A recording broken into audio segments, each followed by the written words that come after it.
সিলেটের ভোলাগঞ্জ যেন একসময় স্বপ্নের মতো শোনাতো।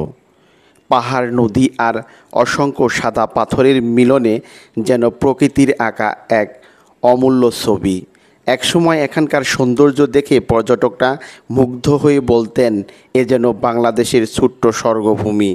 কিন্তু সেই স্বর্গভূমি আজ রূপ নিয়েছে এক নির্জীব মরুভূমিতে, যেখানে চোখ যায় শুধু ধূসর বালু আর শূন্যতা। 2024 সালের 5ই আগস্টের পর থেকে শুরু হয় এক নিরবিচ্ছিন্ন লুটপাটের মহা উৎসব।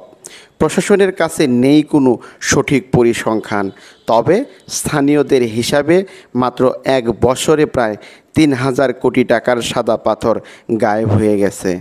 এই লুটের সিন্ডিকেটে জড়িয়ে আছে স্থানীয় বিএমপি ও যুবদলের প্রভাবশালী নেতাকর্মীরা। দিনরাত কোদাল, বেলচা আর শাবল হাতে হাজার হাজার শ্রমিক নেমে পড়ছে নদীতে। নৌকা বোঝাই করে পাথর তুলে নিয়ে যাচ্ছে মিল মালিকদের কাছে।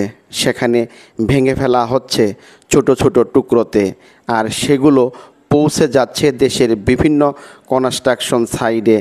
আগে প্রতি নৌকা পাথরের জন্য দিতে হতো 1000 থেকে 1500 টাকা চাঁদা। পুলিশকেও ম্যানেজ করতে লাগতো অতিরিক্ত 500 থেকে 1000 টাকা। তখন বাজার দর ছিল 500 থেকে 6000 টাকা নৌকা প্রতি। কিন্তু এখন খেলা বদলে গেছে। প্রভাবশালী ব্যবসায়ীরা আর রাজনৈতিক নেতাদের নির্দেশে চাঁদা নেই, তবে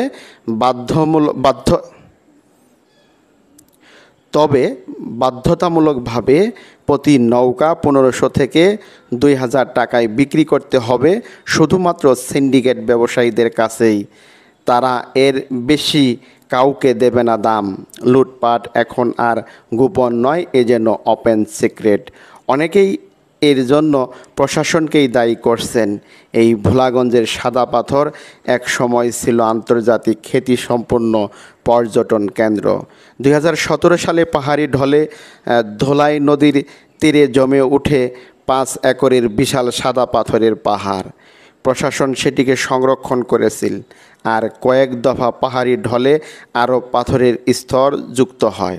স্বচ্ছ জলের বুকে সাদা পাথরের ঝলমলে দৃশ্য যেন চোখে লেগে থাকতো। কিন্তু আজ পাথরের স্বপ্নভূমি হারিয়ে গেছে অসীম লোভ আর অব্যবস্থাপনার কালো হাতের নিচে। প্রকৃতির দেওয়া এই অনন্য উপহার ফিরিয়ে আনা কি আদৌই সম্ভব, নাকি এই সাদা পাথর কেবলই থেকে যাবে অতীতের এক স্মৃতি?